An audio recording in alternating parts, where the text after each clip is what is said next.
Hey, what's up? This is Todd Smith. I'm back with another video. In this video, I want to speak about 3 years of iPad slash iOS music production. It's become the heart of my studio and the central heart of my workflow. It's where I start a song. It's where I record my audio. Yes, I incorporate some hardware in with it, but a lot of my stuff is 100% iOS, and it always starts in iOS, and iOS is always kind of the core workstation that starts everything and sends information out to various other pieces of gear. It is very much my Groovebox slash DAW slash workstation hybrid machine at this point. And when I first bought it, I definitely did not expect it to be that in my studio. And I wanted to speak about in 3 years how the evolution went from just me buying the iPad, what I expected from it, and how it's become the most important part of my musical studio. When I bought the iPad, just like today, I had hardware synthesizers. At the time, I was using a Digitact, Electron Digitact, for my Groovebox slash heart of the studio. And I honestly bought an iPad just to be an expansion, one of my synthesizers. I kind of thought it could be a synthesizer that I could mold and change. If I wanted to use one app at one point in time, I could use that. If I want to use another app, it could be something else. And I thought it'd be really cool to have a machine that could change its function within my setup. Started off that way with just the Digitact was the heart of my studio, had a bunch of hardware synthesizers, and I had the iPad, which I could change up into different iOS synths. As I played with various modes within the iOS and explored the iOS world and all the capabilities that I could do, still at this stage of the game, I was thoroughly impressed with every aspect of the iPad that I explored. Everything down to mobile gaming, sitting back leisurely and enjoying, web surfing and YouTube, to taking video and doing video editing. But out of everything I did, music production definitely, I feel, was the most evolved. Has the most developers, big name developers, jumping in early and putting out product within the iOS ecosystem.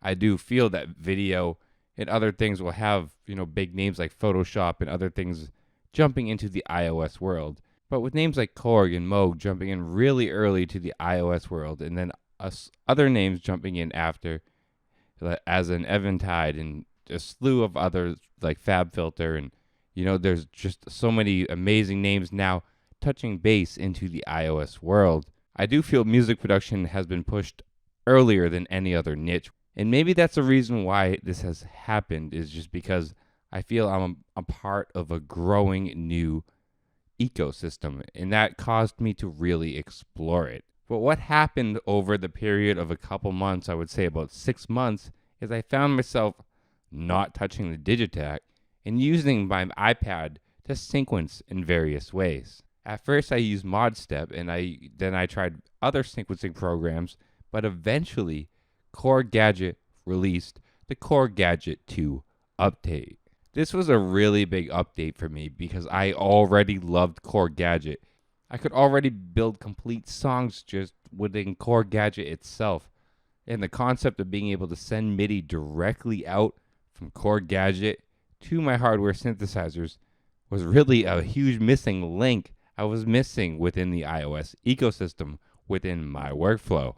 I actually wanted to do that so much that there were times I would use Core Gadget, slave ModStep, to send MIDI to my synthesizers. But with Core Gadget 2, the update was directly within Core Gadget and saved that workload within my iPad. So since that Core 2 update, that has really started to kickstart the evolution of kind of where you see me today, completely taking over and becoming almost the Groovebox slash DAW hybrid thing you see within my workflow today. But once the Core Gadget 2 came out and once that MIDI out was applied, I was just not touching the Digitact anymore. So I took the choice to evolve away from the Electron, and I love the Electron Digitact for what it is. It's a great solid machine. It sounds amazing. It's built like a tank.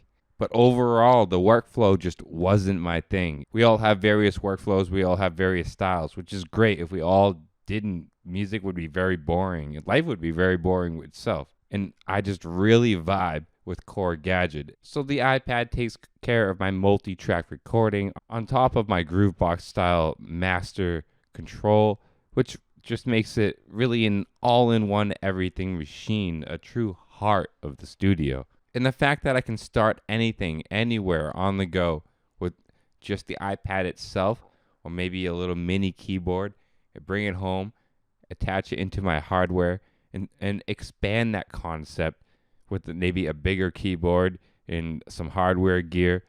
I've really fallen in love with that workflow and that freeness, because sometimes some of my best ideas start when I'm just playing randomly someplace with this machine, and then I bring it home, flush it out.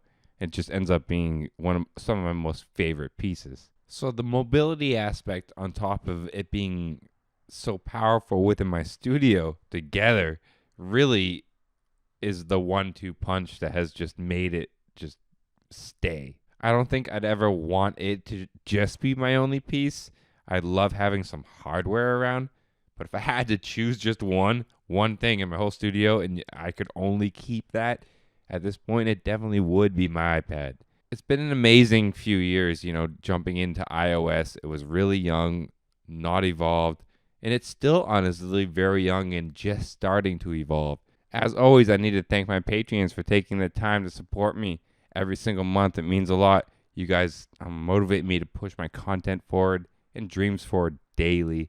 Even if you don't support me via Patreon, just your support via views and watching this content means a lot. Stay positive, stay creative, support each other, and peace.